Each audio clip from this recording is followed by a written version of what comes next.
மாரியம்மனுக்கு கலசம் வச்சுருக்கோம். அதுக்காக வேண்டி இங்கே மாவிளக்கு போட்டிருக்கேன். 3 மாவிளக்கு நம்ம வீட்லேயே போட்டுக்கலாம். குலதெய்வம் வந்து சமயபுரம் மாரியம்மன், அதனால காலையில் கலசம் வச்சோம். இப்போ நைட்டில் அதுக்கு மாவிளக்கு போட்டு தீபம் பற்ற வச்சுருக்கோம்.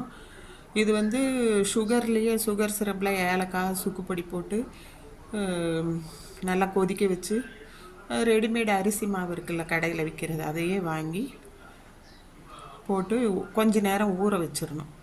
ஊற வச்சுட்டு அதுக்கப்புறம் அமுத்துனோம்னா இது போல் அழகாக வரும். 3 மாவிளக்கு போட்டிருக்குறோம். இன்றைக்கி சித்திரக்கனிங்கிறதுனால முதல் நாளுங்கிறதுனால மாரியம்மன் பாட்டு போட்டுக்கலாம். அவ்வளோதான். நீங்களும் இது போல் செய்யலாம். இன்றைக்கி சஷ்டிங்கிறதுனால முருகரும் வச்சுருக்கோம், விநாயகரும் வச்சுருக்கோம். எல்லாமே இருக்குது. எல்லாருக்கும் ஆசி கிடைக்க வாழ்த்து.